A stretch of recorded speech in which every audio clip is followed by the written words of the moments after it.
الحمد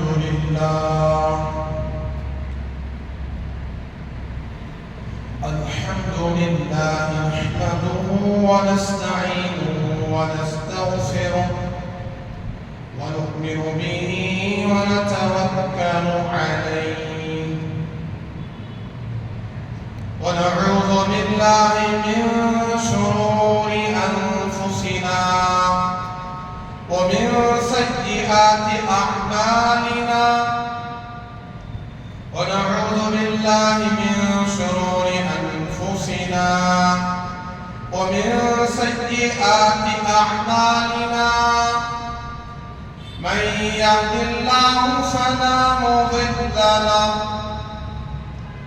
ومن يضلله فلا هادي له ونشهد أن لا إله إلا الله وحده لا شريك له ونشهد أن سيدنا وسندنا ومولانا محمدا عبده ورسوله أرسله بالحق بشيرا ونذيرا وداعيا إلى الله بإذنه وسراجا منيرا أما بعد فأعوذ بالله من الشيطان الرجيم بسم الله الرحمن الرحيم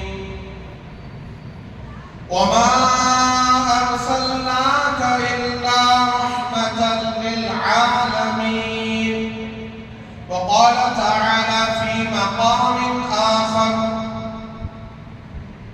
لقد كان لكم في رسول الله أسوة حسنة لمن كان يرجو الله واليوم الآخر وقال النبي صلى الله عليه وسلم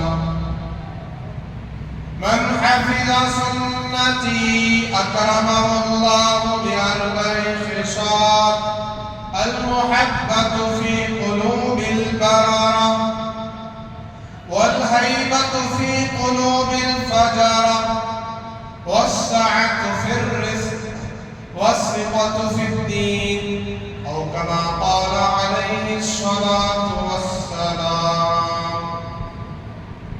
رب اشرح لي صدري ويسر لي أمري واحلل عقدة من لساني يفقهوا قولي رب زدني علما رب زدني علما رب زدني علما اللهم صل على سيدنا ومولانا محمد في أول كلامنا اللهم بارك على سيدنا ومولانا محمد في أوسط كلامنا اللهم صل على سيدنا ومولانا محمد في آخر كلامنا محترم ومعزز سامعین کرام بزرگوں دوستوں اور ملت کے عزیز نوجوانوں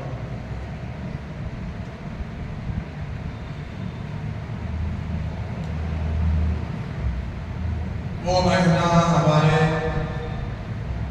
درمیان تشریف لا چکا ہے جس مہینے کا دنیا کو صدیوں سے انتظار تھا کائنات کو انتظار تھا جب سے اللہ تبارک و تعالی نے اس کائنات کو پیدا فرمایا ہے اس وقت سے لے کر اس مہینے کی آمد اور کائنات کے امام الانبیاء سید الانبیاء سردار الانبیاء شہر الانبیاء سید الاولیاء و اتقیاء فخر موجودات ساقی کوثر شافی محشر یاسین و طٰہٰ مزمل و مدثر جن کی برکت اور جن کے صدقے سے اللہ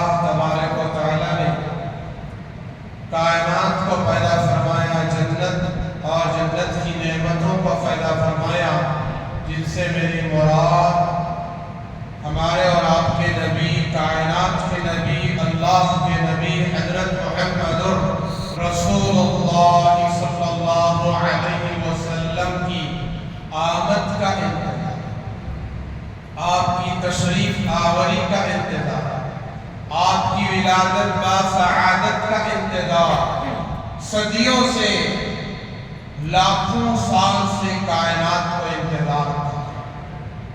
تو یہ وہ مہینہ یعنی 12 ربیع الاول، یہ تو مشہور بات ہے، لیکن یہ مہینہ ربیع الاول کا ہے۔ 3 روایتیں ہیں، 9 ربیع الاول، 8 ربیع الاول، 12 ربیع الاول۔ ہمارے آقا کے دنیا میں آنے کے، دنیا میں تشریف لانے کے، آپ کی ولادت باسعادت کے اور آپ کی مقدس پاکیزہ پیدائش کے 3 روایتیں ہیں، 3 تاریخ ہیں، 8 ربیع الاول، 9 ربیع الاول، 12 ربیع الاول۔ 3 روایتیں ہیں، اختلاف ہے، لیکن پیر کا دن اس میں کوئی اختلاف نہیں ہے کہ آپ پیر کو دنیا میں تشریف لائے یا منگل کو یا چہارشنبے کو یا جمعرات کو، اس میں 2 رائے نہیں ہیں، بلکہ اس میں تو ایک ہی رائے ہے، ایک ہی بات ہے، فیصلہ ہے کہ آپ پیر کے دن تشریف لائیں۔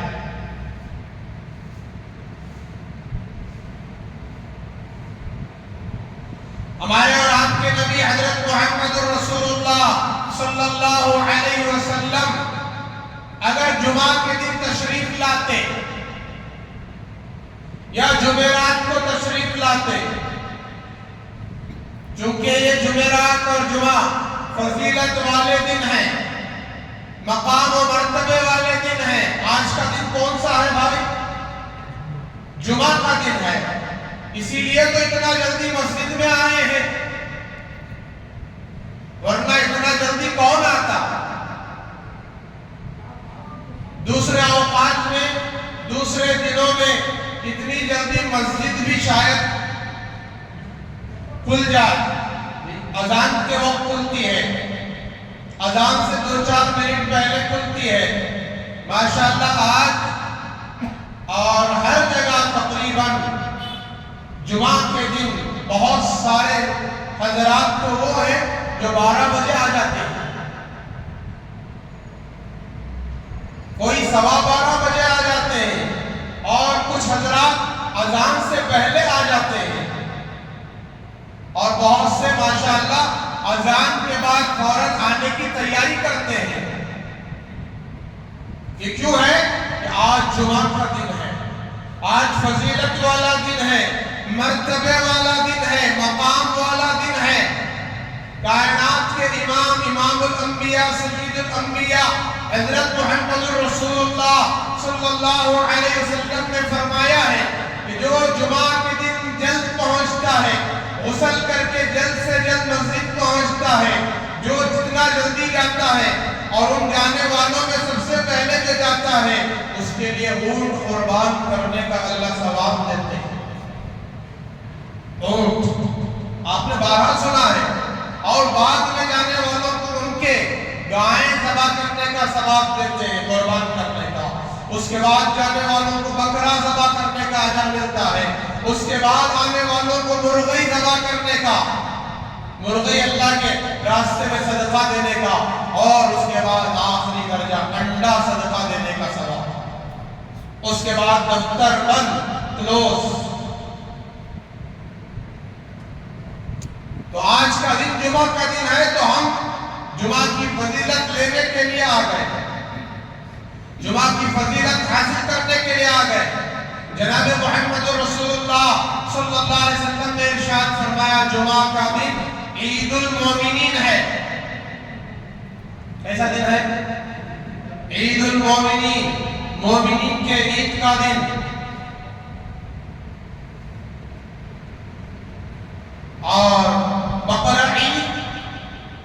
عید الضحیٰ، عید الاضحیٰ، عید الفطر، یہ دو عیدیں، عید الفطر رمضان المبارک کے بعد کی عید، اور عید الاضحیٰ بقرہ عید یہ حج کے مہینے میں جو قربانی کے ایام ہے وہ عید، اس کو کہا عید المسلمین۔ کیا کہا؟ عید المسلمین۔ یہ مسلمانوں کی عید کا دن ہے یہ دو دن، اور یہ مومنین کے عید کا دن ہے۔ تو مومنین اور مسلمانوں میں کیا فرق ہے مسلمین میں؟ کہ مسلمین جو ابھی اسلام میں داخل ہوئے ہیں یا اسلام میں تو داخل ہو گئے لیکن دل میں ایمان نہیں اترا ہے، اور مومنین جن کے دلوں میں اسلام کی حقانیت بھی ہے اور ایمان کی حقیقت بھی ہے، ایمان بھی ان کے اندر اتر چکا ہے، اس کو کہتے ہیں مومنین۔ تو جمعہ کی قدر وہی کرتے ہیں جن کے دلوں میں ایمان ہوتا ہے۔ جن کے دلوں میں ایمان نہیں ہوتا یا ایمان کی کمی ہوتی ہے، ایمان کی کمزوری ہوتی ہے، میری آواز جہاں تک پہنچ رہی ہے سمجھ لے، سن لے، وہ حضرات صرف 2 رکعت جمعہ پڑھنے آتے ہیں۔ کتنے رکعت؟ 2 رکعت جمعہ پڑھنے آتے ہیں، آخر میں آتے ہیں، بیان کے ختم ہونے کا انتظار کرتے ہیں، اذان کے بعد جمعہ کی نماز کی تیاری کے لیے جاتے ہیں، برائے نام 2 رکعت پڑھنے آتے ہیں، اور 2 رکعت پڑھ کر سمجھتے ہیں کہ ہم مسلمان ہیں، ہم ایمان والے ہیں۔ الغرض میرے بزرگوں، یہ بات مجھے بتانا تھا، میں سمجھا دیا کہ مومنین جو ایمان والے ہیں وہ اذان کی آواز سن کر یا ایھا الذین آمنوا اذا نودی للصلاۃ من یوم الجمعہ فاسعوا الی ذکر اللہ وذروا البیع، اے ایمان والو جب جمعہ کی اذان ہو جائے، کون سی اذان؟ جمعہ کی اذان ہو جائے، من یوم الجمعہ فاسعوا الی ذکر اللہ، تو اللہ کے یاد کی طرف، اللہ کے حکم کی طرف، اللہ کے ذکر کی طرف دوڑو، وذروا البیع، اور اپنی تجارتوں کو، اپنے کاروبار کو، اپنی دکانوں کو، اپنے معاملات کو چھوڑ دو۔ کون کہہ رہے ہیں؟ اللہ کہہ رہے ہیں، کائنات کے خالق کہہ رہے ہیں، مالک کہہ رہے ہیں، جس نے ہمیں زندگی دی، جس نے ہمیں جوانی عطا فرمائی، جس نے ہمیں خوشیاں عطا فرمائی، جس نے ہمیں بے شمار نعمتیں عطا فرمائی، ہماری ہر نعمت کا وہ خالق و مالک ہے۔ وہ کہہ رہا ہے ایمان والو، اے ایمان والو، مومنوں، جب جمعہ کی اذان ہو جائے تو کیا کرو؟ آ جاؤ مسجد کو، آ جاؤ اللہ کی طرف، آ جاؤ اللہ کے ذکر کی طرف، آ جاؤ اللہ کے حکم کی طرف۔ تو کتنے آئے حکم کی فرما برداری کرتے ہیں؟ کتنے دکان کاروبار بیچنا خریدنا چھوڑ دیا، معاملات کو چھوڑ دیا؟ یہ اللہ کا حکم ہے، اور اللہ کا حکم وہی مانتے ہیں جو ایمان والے ہوتے ہیں۔ جو ایمان والے نہیں ہوتے، مومنین نہیں ہوتے، ان سے آپ جتنا چاہے چیخ و پکار کر کے چلا کر اللہ کا دین سمجھا دے، وہ سمجھنے والے نہیں ہیں۔ وہ 1:30 بجے آنے کا فیصلہ کر چکے ہیں، وہ 1:30 بجے ہی آئیں گے۔ وہ 1:45 بجے آنے کا فیصلہ کر چکے ہیں، تو 1:45 بجے آنے سے ان کو کوئی روک نہیں سکتا، کوئی ان کو اس سے پہلے لا نہیں سکتا۔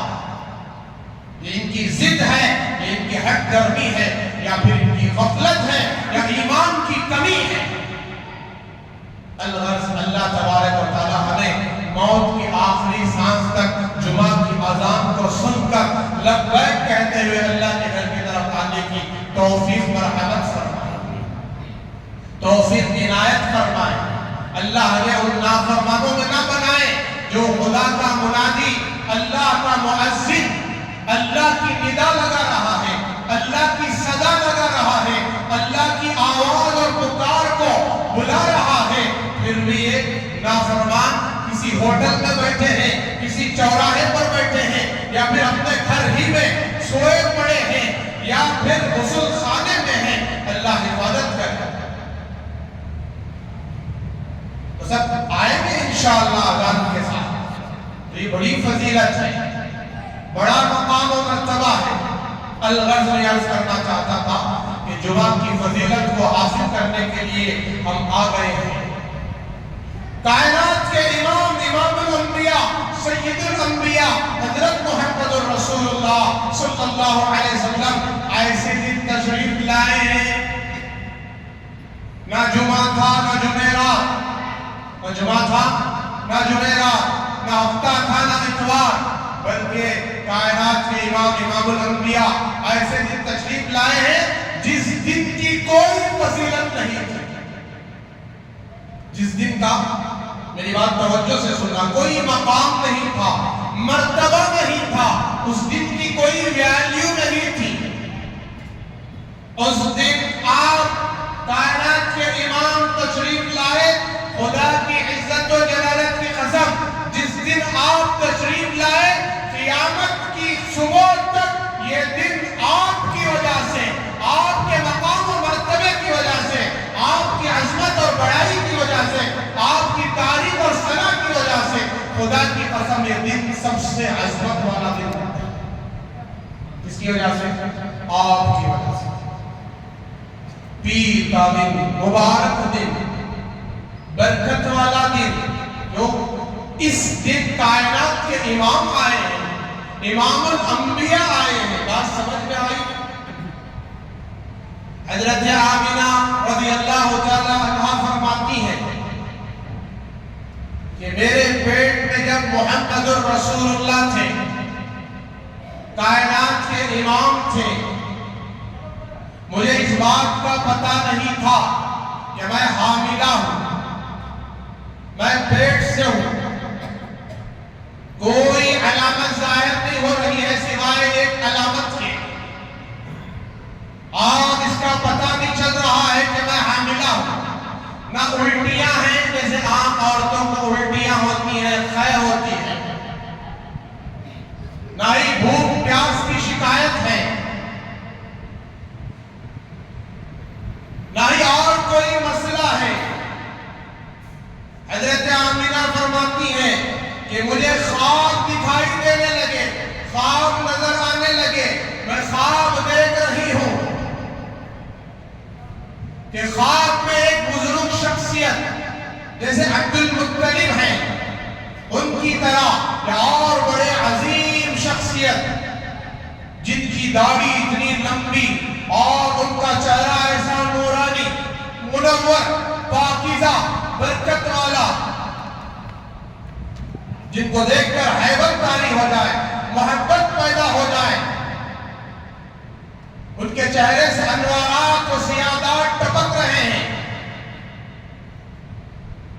پاکیزہ چہرے والے شخص آئے اور آ کر کہا، اے آمینہ، اے آمینہ، تیرے پیٹ میں نبیوں کا امام ہے، تیرے پیٹ میں ساقی کوثر ہے، تیرے پیٹ میں شافی محشر ہے، تیرے پیٹ میں سید الانبیاء ہے، تیرے پیٹ میں خاتم الانبیاء ہے۔ حضرت آمینہ کہتی ہے کہ خواب میں مجھے بتایا جا رہا ہے، تو میں نے پوچھا اے بزرگ شخصیت، آپ کون ہیں؟ آپ کون ہیں؟ تو بزرگ شخصیت عرض کرنے لگتی ہے، مقدس ہستی بیان کرتا ہے کہ میں وہ ہوں جس کو کائنات ابراہیم خلیل اللہ کہا جاتا ہے، جس کو کائنات ابراہیم خلیل اللہ کہتی ہے۔ کیا کہتی ہے؟ ابراہیم کون ہے؟ خلیل اللہ ہے، اللہ کے دوست ہیں۔ اللہ اکبر کبیرہ۔ آگے حضرت آمینہ کہتی ہیں کہ میرے پیٹ میں جب یہ خوبصورت پاکیزہ نورانی چہرے والا میرا پاک بچہ، نورانی بچہ، امام الانبیاء ہے، لیکن اس کے والد محترم عبداللہ دنیا سے رخصت کر جاتے ہیں. کائنات کے امام حضرت آمنہ کے پیٹ میں ہیں اور حضرت عبداللہ کائنات کے امام کے والد والد محترم انتقال کر جاتے ہیں. کہاں انتقال کر جاتے ہیں؟ فرمایا مدینہ المنورہ میں. اس وقت اس مدینے کا نام یثرب تھا. یثرب. کچھ لوگ یثرب کہتے تھے, کچھ لوگ یثرب کہتے تھے. تو وہاں حضرت عبداللہ رضی اللہ تعالیٰ عنہ مسجد نبوی آج جہاں ہیں اس سے قریب حضرت عبداللہ کی قبر مبارک ہے. تو میں سوچنے لگی کہ یہ یتیم بچہ جب آئے گا دنیا میں تو باپ کے بارے میں پوچھے گا, باپ کی تلاش کرے گا, یا اپنے اندر کے احساسات انہوں نے بیان فرمائے کہ ہر باپ اپنے بچے سے بہت پیار کرتا ہے, محبت کرتا ہے اور اس کے لیے کھلونے لے کر آتا ہے, اسے سیر و تفریح کراتا ہے. تو حضرت آمنہ رضی اللہ تعالی عنہا کو غیب سے آواز آتی ہے. یہ آپ کی ولادت کے بعد جب آپ دنیا میں تشریف لائے اس وقت کی بات ہے کہ آپ ابھی دنیا میں تشریف نہیں لائے, اس وقت کی بات ہے. غیب سے ندا آتی ہے, اے آمنہ تو فکر نہ کر, تو فکر نہ کر. اگر یہ بچہ کھلونا مانگے, کیا مانگے؟ توجہ ہے, کھلونا مانگے, ہماری عزت و جلالت کی قسم ہم چاند کو کھلونا بنا دیں گے. کیا بنا دیں گے؟ چاند کو کھلونا. آپ کی انگلی کے اشارے سے چاند کے دو ٹکڑے ہو گئے, یہ آپ کا معجزہ تھا. لیکن حضور اکرم صلی اللہ علیہ وسلم کی انگشت مبارک آپ کی بچپن ہی میں جب آپ انگلی اس طریقے سے اشارہ کرتے, کبھی چاند ادھر ہوتا, کبھی چاند ادھر ہوتا. یہ آپ کے معجزات ہیں, آپ کے کرامات ہیں, آپ کی شرافت ہے. پھر آگے کہا, اے آمنہ فکر نہ کر, فکر نہ کر. اگر یہ بچہ سیر و تفریح کو چاہے, گھومنے پھرنے کو چاہے, اس کا دل چاہے کہ میں سیر و تفریح کروں, گھوموں پھروں. جناب محمد رسول اللہ صلی اللہ علیہ وسلم کی شان بیان کی جا رہی ہے. غیب سے ندا آتی ہے, اگر یہ بچہ سیر و تفریح کو چاہے, ہماری عزت و جلالت کی قسم ہم معراج کی سیر کرا دیں گے. کون سی سیر؟ آسمانوں پر بلائیں گے, ساتوں آسمانوں پر بلا کر معراج کی سیر کرا دیں گے. یہ مقام و مرتبہ ہے ہمارے نبی حضرت محمد رسول اللہ صلی اللہ علیہ وسلم. اللہ تبارک و تعالیٰ نے اپنے نبی کے لیے اس بات کو بھی پسند نہیں فرمایا کہ میرے حبیب کے سر پر اس کے باپ کا بھی احسان رہے, ہمیں گوارا نہیں. ہر باپ کا اپنے بچے پر احسان ہوتا ہے. کیا ہوتا ہے؟ احسان ہوتا ہے. خون پسینہ ایک کر کے کماتا ہے, خون پسینہ ایک کر کے مال جماتا ہے, خون پسینہ ایک کر کے بچوں کی پرورش کرتا ہے, تربیت کرتا ہے. لیکن اللہ نے یہ بھی پسند نہیں کیا کہ میرے حبیب پر, میرے نبی پر, میرے محبوب پر اس کے باپ کا احسان بھی رہے. یہ پسند نہیں فرمایا. آگے حضرت آمنہ کہتی ہیں کہ جب میں پیٹ سے تھی کوئی علامت تو ظاہر نہیں ہو رہی ہے سوائے ایک علامت کے جس سے میں سمجھ رہی ہوں کہ میں حاملہ ہوں. آگے کہتی ہیں کہ میں اگر تھوکنا بھی چاہتی ہوں, جہاں جہاں تھوکتی ہوں خدا کی قسم وہاں سے خوشبو کی لہریں پھوٹ جاتی ہیں, خوشبو نکل جاتی ہے. اور میں جب گزرتی ہوں کہیں سے کسی ضرورت کے لیے تو مکے کی عورتیں مجھ سے پوچھتی ہیں, شریف عورتیں, اے آمنہ یہ کیا تمہاری یہ حرکت ہے, ہمیں سمجھ میں نہیں آ رہا ہے کہ تم ادھر اور خوشبو لگا کر گھوم رہی ہو حالانکہ تم ایک بیوہ خاتون ہو. حضرت آمینہ کہنے لگی خدا کی عزت و جلالت کی قسم، نہ میں نے کوئی خوشبو استعمال کیا ہے نہ عطر لگایا ہے، یہ خوشبو تو میرے شکم میں جو پاکیزہ مقدس امانت ہے اس کی برکت ہے۔ اتنا ہی نہیں، جہاں جہاں سے گزرتی ہوں مجھے سلام کی آواز آتی ہے، السلام علیکہ یا رسول اللہ، السلام علیکہ یا نبی اللہ۔ ہر پتھر سے یہ آواز آتی ہے، ہر درخت اور پیڑ پودے سے آواز آتی ہے، اور وہ ندا لگاتے ہیں السلام علیکہ یا رسول اللہ۔ اور جس پتھر پر بھی قدم رکھتی ہو پتھر روئی کی طرح نرم ہو جاتا ہے۔ یہ میرے آقا جناب محمد رسول اللہ صلی اللہ علیہ وسلم کی شان ہے۔ لوگ کہتے ہیں ہمارے نبی کو 40 سال کی عمر میں نبوت ملی، یہ غلط بات ہے، ایسی بات ہے، غلط بات ہے۔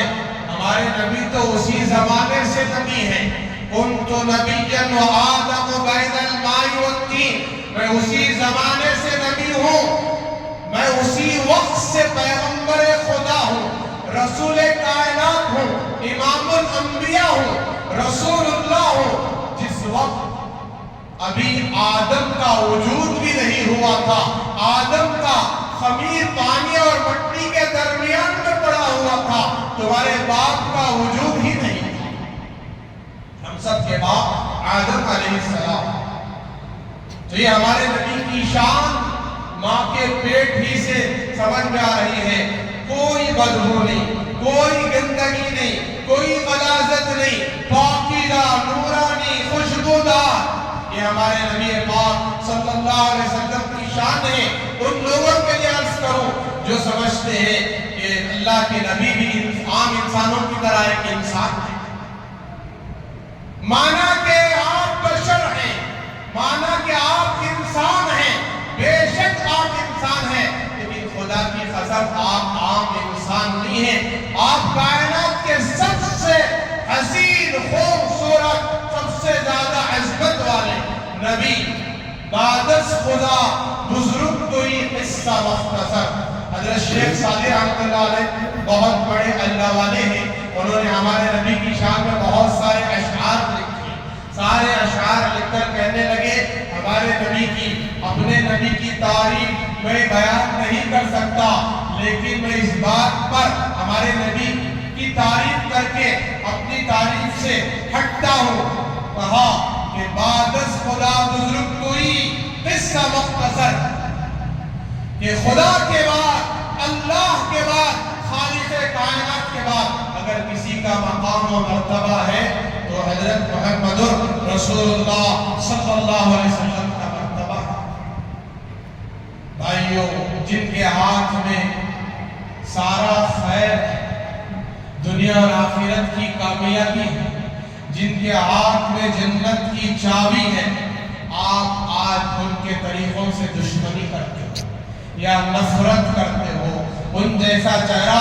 بتاؤ مجھے آج ہمارے نبی کے چہرے میں کیا کمی رہ گئی تھی، کیا بگاڑ رہ گیا تھا، کیا نقص رہ گیا تھا کہ ہمارے نبی کا چہرہ تمہیں پسند نہیں آیا؟ یہودیوں کا چہرہ پسند آتا ہے، داڑھی منڈانے والوں کا چہرہ پسند آ رہا ہے، نصرانیوں کا چہرہ تمہیں پسند آ رہا ہے۔ یاد رکھو، جن مصر کی عورتوں نے یوسف کا چہرہ دیکھ کر اپنی انگلیاں کاٹ لیا تھا، وہ یوسف داڑھی منڈانے والا نہیں تھا، اس یوسف کے چہرے پر داڑھی تھی، وہ پیغمبر بھی تھے اور حضرت محمد رسول اللہ صلی اللہ علیہ وسلم کی سنت والے بھی تھے۔ ہمارے نبی کریم صلی اللہ علیہ وسلم کے طفیل یہ تمام طریقے عطا کیے گئے، ان طریقوں میں دنیا اور آخرت کی کامیابی ہے۔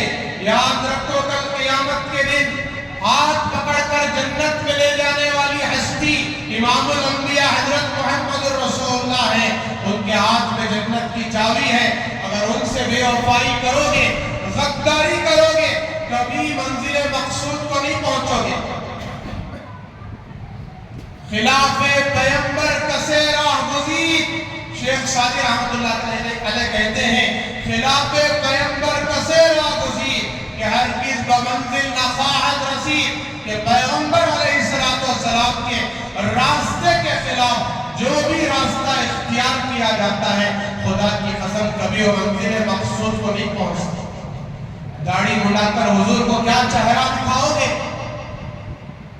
تمہاری عمر 50 سال ہو گئی، 60 سال ہو گئی، ابھی تک داڑھی مڈانا چھوڑا نہیں ہے، ابھی تک حضور کا چہرہ پسند نہیں آیا۔ اگر تم دعویٰ کرتے ہو ہم رسول اللہ سے محبت کرتے ہیں تو دعوے میں سچے اترو، اپنے چہرے کو داڑھی سے سجا کر دکھاؤ، میں مانوں گا کہ تم عاشق رسول ہو، ورنہ تم ڈھونگی رسول ہو، رسول کے دعوے کے ڈھونگی کرنے والے ہیں۔ ہمارے نبی کا مقام و مرتبہ چند اشعار آپ کے سامنے پیش کرتے ہیں۔ آپ کتنے بڑے ہیں، سارے نبیوں کے عہدے بڑے ہیں، سمجھتے ہیں عہدے؟ سارے نبیوں کے عہدے بڑے ہیں، لیکن آقا کا منصب جدا ہے، وہ امام صف انبیاء ہے، وہ امام صف انبیاء ہے، ان کا رتبہ بڑوں سے بڑا ہے، کوئی لفظوں میں کیسے بتا دے، کوئی لفظوں میں کیسے بتا دے، ان کے رتبے کی حد ہے تو کیا ہے، ہم نے اپنے بڑوں سے سنا ہے، ہم نے اپنے بڑوں سے سنا ہے، یہ ہی اللہ ہم سے بڑا ہے۔ ارے سبحان اللہ تو کہو، دل مر گئے کیا؟ تو ہمارے نبی کی شان ہے، عظمت ہے۔ ہم نے اپنے بڑوں سے سنا ہے، ہم نے اپنے بڑوں سے سنا ہے، صرف اللہ ان سے بڑا ہے۔ ہمارے نبی کی شان، مقام و مرتبہ آج ہم نے بھلا دیا ہے، آج ہم غیروں کے طریقے پر چل کر ناکام و ذلیل ہو رہے ہیں۔ ہمارے نبی کی ایک حدیث بھی شاید کسی کو یاد ہو، ہمارے نبی کا ایک طریقہ بھی کسی کو یاد ہو، آپ کا ہر طریقہ نجات دلانے والا، عزت دلانے والا، شان و شوکت پر چلانے والا، ہمارے نبی کی عظمت و بڑائی سمجھ لو کہ ہمارے نبی کائنات کے امام، تمام دنیا کے امام، قیامت تک کے لیے امام، قیامت تک کے لیے نبی، آپ کے طریقے سے جو ہٹے گا وہ ذلیل ہو جائے گا۔ آج مسلمان جو ذلیل ہو رہے ہیں اسی وجہ سے کہ غیروں کا طریقہ اپنا کر، یہودیوں کا طریقہ اپنا کر آج دنیا میں عزت حاصل کرنا چاہتے ہیں۔ خدا کی قسم کبھی عزت نہیں ملے گی۔ حضرات صحابہ کو ہمارے نبی کے پاک طریقوں سے ہی عزت ملی ہے۔ صحابہ جن کو صحابہ کہا جاتا ہے، کائنات کے جن مقدس ہستیاں کہا جاتا ہے، ان کی وجہ سے قرآن آیا، دین آیا، اسلام یہاں تک پہنچا، ان کی کامیابی حضور کے ان طریقوں میں ہوئی ہے۔ تو ہمارے نبی کا طریقہ اپنا ہے، ٹخنے کے اوپر لباس ہے، ٹخنے جھاڑتے ہوئے نہ پھرے، اپنے چہرے کو داڑھی سے سجا لے۔ کیا فرق پڑتا ہے؟ جی سجا لے تو اللہ کی راز سے امید ہے خبر کے عذاب سے انشاءاللہ بچ جائیں۔ اللہ کی راز سے امید ہے اس نبی کی سنت کی برکت سے مرتے وقت کلمہ نصیب ہو جائے، کلمے کی سعادت نصیب ہو جائے کہ شیطان آئے گا گمراہ کرنے کے لیے، اسلام سے ہٹانے کے لیے، ایمان سے ہٹانے کے لیے، اور اس سنت کی برکت سے ہو سکتا ہے اللہ رحم کر دے، مدد کر دے، کلمے کی توفیق ہو جائے، ایمان پر خاتمہ ہو جائے۔ اور ایک اہم بات میں آج آپ کے سامنے عرض کروں، سیرت کا عنوان تو چلتا رہے گا انشاءاللہ۔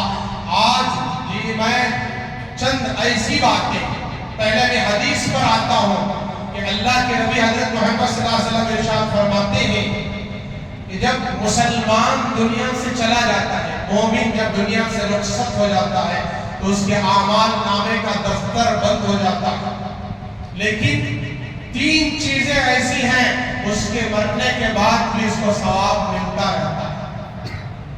کیا ملتا رہتا ہے؟ ثواب ملتا رہتا ہے۔ فرمایا سب سے پہلے صدقہ جاریہ، اور دوسری چیز فرمایا وہ علم، جس علم کو تم نے دنیا میں رہتے ہوئے کسی کو سکھایا ہو اور وہ اس علم سے فائدہ اٹھا کر، اس علم کو سیکھ کر اس پر عمل کرتے ہوئے اوروں کو سکھایا ہو، اس کا ثواب ملے گا۔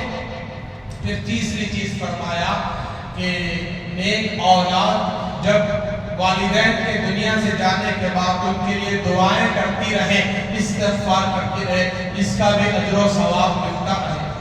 اب آئیے، سب سے پہلی چیز صدقہ جاریہ۔ صدقہ جاریہ کسے کہتے ہیں؟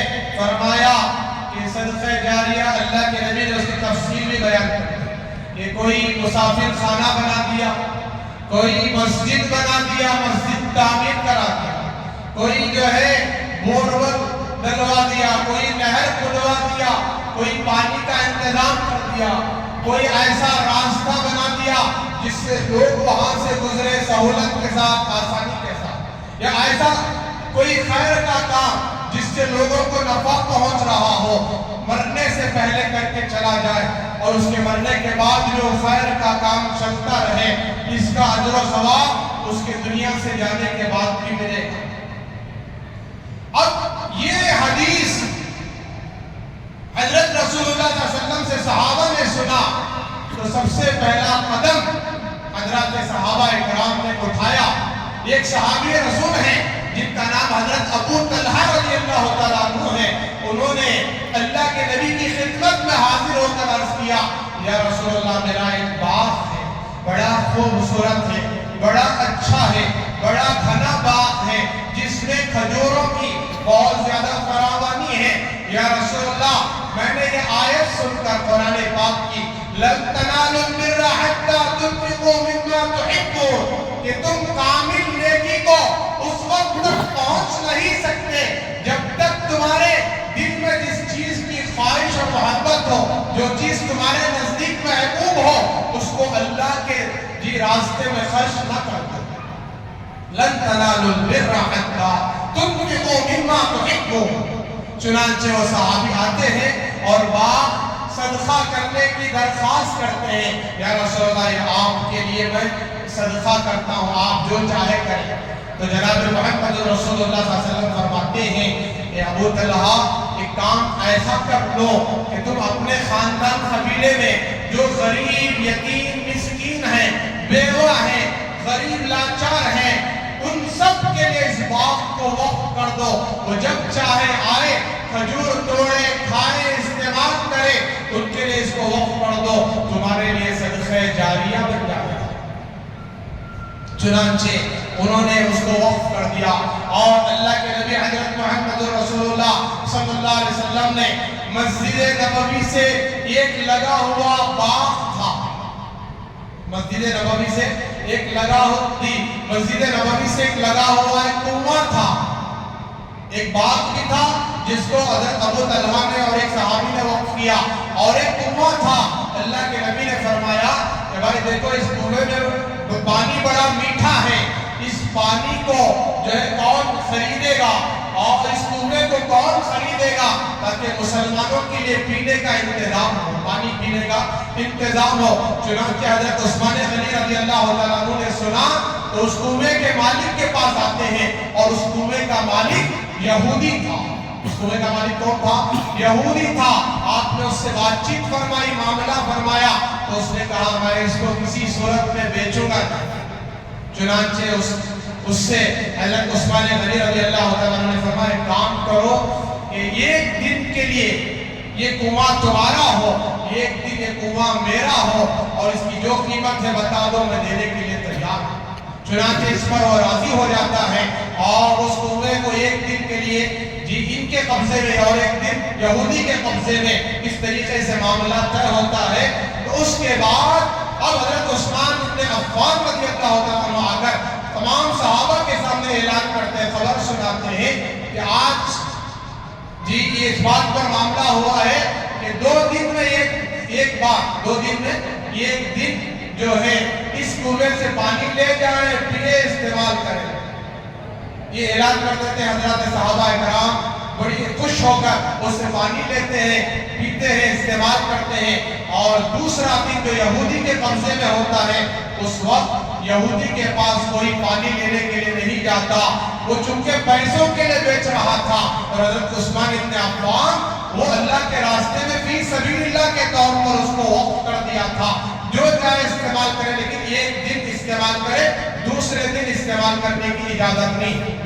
چنانچہ اس نے چند دن دیکھا تو پھر باقی کنواں بھی اس نے بیچ دیا، باقی قیمت حضرت عثمان بن عفان نے ادا کیا۔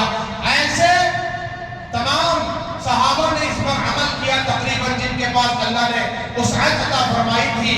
اور آپ کو معلوم ہے سب سے پہلے وقف کرنے والی ہستی حضرت محمد رسول اللہ صلی اللہ علیہ وسلم کی ذات گرامی ہے کہ آپ نے مسجد نبوی کی جگہ کو 2 یتیم بچوں سے خرید کر اس جگہ کو مسجد کے لیے وقف کر دیا۔ قیامت کی صبح تک اس مسجد نبوی میں جتنی بھی عبادت ہوگی، ثواب ہوگا، اللہ کے نبی کو بھی ملے گا، اللہ کے نبی کی برکت ہے، وہ آپ نے اس کو جو ہے وقف کیا ہے۔ ایسے ہی سیرت میں لکھا ہے آپ کی خدمت میں تقریباً 9 باغ پیش کیے گئے، ایک بعد دیگر ہدیتاً باغ آئے، آپ نے 9 کے 9 باغ کو بھی اللہ کے راستے میں وقف کر دیا۔ میرے بزرگوں، ایسے ہی ہمارے اکابرین صحابہ، تابعین، تبع تابعین اور اس ملک کے 1000 سال حکومت کرنے والے مسلمان بادشاہوں نے بھی اس ملک کے مسلمانوں کے لیے اور غیر مسلموں کے لیے، اوروں کے لیے، سب کے لیے بہت خیر کے کام کیے۔ تو ان خیر کے کاموں میں سے مسلمانوں کے لیے کام کیا تھا کہ لکھا ہے آج بھی موجود ہے، بات پکی بات ہے، اس پورے ہندوستان میں 1000 سال حکومت کرنے والے مسلمان بادشاہوں نے تقریباً 9 لاکھ ایکڑ زمین وقف کیا تھا۔ کتنے لاکھ؟ 9 لاکھ ایکڑ زمین، تاکہ اس ملک کے مسلمانوں کا مستقبل سنور جائے۔ اس ملک کے مسلمانوں کے لیے جب بھی جس چیز کی بھی ضرورت پڑے، مثلا مساجد بنانے کی، مدارس بنانے کی، اور دینی ادارے قائم کرنے کی، اور اسکولیں قائم کرنے کی، دینی درسگاہیں قائم کرنے کی، ہاسپٹل بنانے کی، کنواں کھودنے کی، نہر چلانے کی، جس کی بھی باری آئے، نوبت آئے، اس وقت کی زمین سے مسلمان فائدہ حاصل کرتے رہے اور مسلمانوں کو نفع ہو، ملی، سماجی، ملکی نفع پہنچتا رہے، اس نیت سے کروڑ لاکھوں زمینیں ایکڑ جو ہے وقف کر دی۔ لیکن آج یہ مسلمانوں کے قبضے سے نکلتی جا رہی ہے۔ وقف کسے کہتے ہیں؟ جو کسی کی ملکیت سے نکل کر جب وقف کرتے ہیں تو اللہ کی ملکیت میں چلا جاتا ہے۔ لہذا آج مسلمانوں کو غدار ٹھہرایا جاتا ہے، دور حکومت کے لوگ جو ہے مسلمانوں کو غدار کہہ رہے ہیں، اور اس ملک میں پیدا ہونے کا پروف پوچھ رہے ہیں، بہت سارے جو ہے ان کے مطالبے ہیں۔ تو تقریباً 1923 میں اوقاف کی جو ہے سب سے پہلے یہ بنائی گئی 1920 میں، اس کے بعد پھر 1945 میں بنائی گئی اوقاف کی جو جائیداد ہے اس کو ترتیب دینے کے لیے، پھر اس کے بعد 1970 میں بنائی گئی، اس کے بعد 1995 میں، پھر 2010 میں، پھر 2013 میں بنائی گئی۔ اب 2024 میں بدل کر تقریباً 40 چیزیں ان حکومت والوں نے سازش کی ہے۔ اللہ حفاظت کرے، آج ہم مسلمان خاموش بیٹھے ہیں۔ بہت ساری جائیداد کو تو انہوں نے قبضہ کر لیا ہے، اور بہت ساری جائیداد جس پر ہمارے اور یہ زمین انہوں نے ہڑپا ہوا ہے، لہذا اس کی جو ہے جائیداد کا تصرف اپنی ذات کے لیے حرام ہے، ناجائز ہے۔ یہ اللہ کے لیے وقف کر دی ہوئی زمینیں ہیں، اس کے بارے میں آپ آواز اٹھائیں، سوشل میڈیا کے ذریعے سے آواز اٹھائیں، اور ایک لنک ہے، اس لنک کے ذریعے سے اپنی رائے پیش کریں۔ تقریباً بہت بڑی میٹنگ ہوئی، اس میں جو ہے بل پاس کرنے کی کوشش کی، الحمدللہ بل پاس نہیں ہوئی، لیکن ان کی کوشش جاری ہے ان اوقاف کی زمینوں کو چھیننے کا۔ لہذا میں آخر میں گزارش کرتا ہوں، اس کے لیے دعائیں کریں، کوشش کریں، اور سوشل میڈیا کے ذریعے سے اپنی رائے دیں، اور لنک کے ذریعے سے اپنا میسیج بھیجیں، تاکہ ہم مسلمان جاگ رہے ہیں، بیدار ہیں۔ آخر میں گزارش ہے، جو مساجد آج ہمارے قبضے میں ہیں، جن کے پیپر سب مضبوط ہیں اور مسلمانوں کی جگہ ہیں، اس کو مضبوط کرنے کے لیے سب سے پہلے اس کو آباد کریں، اس کی عبادت کریں، مساجد میں آ کر نمازیں پڑھیں۔ اور میں عرض کرتا ہوں آپ کے سامنے، آپ جتنے مسلمان اس وقت نمازی ہیں، میں سمجھتا ہوں 10% مسلمان نمازی ہوں گے، باقی 90% مسلمان نماز نہیں پڑھتے۔ آخری گزارش ہے، صرف 50% مسلمان نمازی بن جائیں۔ قرآن اور حدیث کی روشنی میں عرض کر رہا ہوں، جو اس وقت مسلمانوں کے خلاف سازشیں رچی جا رہی ہیں، یہود ہو یا نصرانی ہو یا غدار اسلام ہو، اسلام کے دشمن ہو، جو اسلام مٹانے کی کوشش کر رہے ہیں، مسلمانوں کو ختم کرنے کی کوشش کر رہے ہیں، میں عرض کرتا ہوں آپ سب سے، صرف 50% مسلمان اگر نمازی بن جائے، پورے دیندار نہیں، صرف نمازی بن جائے، صرف 5 منٹ ایک نماز کے لیے، 7 منٹ ایک نماز کے لیے وقت نکالیں، فرمایا ساری دنیا کا باطل ٹوٹ جائے گا، جوتیوں میں پڑ جائے گا۔ اور جس دن 50% مسلمان نمازی ہو جائے، سنو مسلمانوں، 50% مسلمان نمازی ہو جائے، اس دن سے پوری دنیا کی حکومت، پوری دنیا کی سلطنت، پوری دنیا کی بادشاہت، پوری دنیا کا دبدبہ روب سب مسلمانوں کا ہے۔ لیکن آج کتنے مسلمان نمازی ہیں؟ صرف جمعہ میں، ہفتے میں ایک مرتبہ 50% مسلمان نماز کو آتے ہیں، اور عام نمازوں میں 5 نمازوں میں 10% مسلمان نماز کو آ رہے ہیں، تو پھر ہماری حالت کیا ہوگی آئندہ چل کر آپ اندازہ نہیں کر سکتے۔ لہذا اپنے آپ کو نمازی بنائیں، دیندار بنائیں، متقی پرہیزگار بنائیں، ایک نماز بھی قضا نہ کریں، ایک نماز بھی قضا کرنا بہت بڑا گناہ ہے، اس کی سب پکڑ تو آخرت میں ہے، لیکن دنیا ہی میں ذلت رسوائی ہوگی، اور اللہ تعالیٰ مومن کو بہت زیادہ مصیبتوں میں، مسلمانوں کو پریشانیوں میں مبتلا کر دیں گے۔ لہذا ان پریشانیوں سے نکلنے کا راستہ نماز کی پابندی اور تقوی پرہیزگاری، حرام لقموں سے، حرام کھانے سے، حرام کاروبار سے اپنے آپ کو بچانا، دعاؤں کا اہتمام کرنا۔ اللہ تبارک و تعالیٰ سے دعا ہے ہم سب کو اللہ تبارک و تعالیٰ ان تمام باتوں پر عمل کرنے کی توفیق عطا فرمائے، اخلاص و استخلاص عطا فرمائے۔ آپ سب سے پھر میں ادباً گزارش کرتا ہوں، آخر میں یعنی لیٹ آنے کا معمول نہ بنائیں، بلکہ 1 بجے کم سے کم آ جائیں، اذان کے بعد آنے کی پوری فکر فرمائیں۔ آپ کی تجارتیں، کاروبار یہ ناجائز ہیں، تجارتیں روک دیں، کاروبار روک دیں، پھر نماز کے بعد تجارت کریں، اللہ اس میں بہت برکت رکھا ہے۔ لہذا گزارش ہے وقت سے پہلے آ جائیں، اللہ رسول کی بات کو غور سے سنیں، اور یہ مہینہ سیرت کا بھی مہینہ ہے، اور آپ کی ولادت کا مہینہ ہے، سیرت پر مستقل بیان ہوگا، لہذا وقت سے پہلے آنے کی فکر فرمائیں۔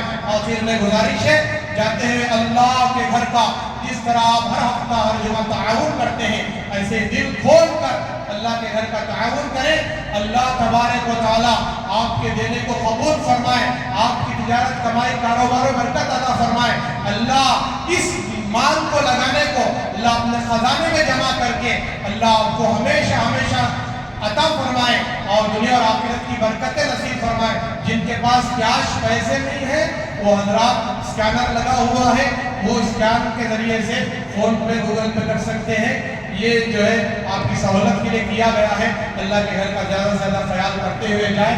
آخر میں گزارش ہے جن حضرات کو نیچے جگہ نہیں ملی اوپر چلے جائیں، وہاں میٹ کے پاس نماز نہ پڑھیں، میٹ کے پاس نماز نہیں ہوتی جہاں پیر پہنچے جاتے ہیں، اور بچوں کو جو ہے کنارے کر دیں اور سلیقے کے ساتھ لے کر آئے، بچوں کو خاموش رکھیں، مسجد کے آداب سکھا کر لے کر آئے اور اپنے لباس کو درست رکھیں کہ نماز اچھی طرح پڑھیں، آخر میں جو ہے دعاؤں کا اہتمام کر کے ذکر کرتے ہوئے جائیں۔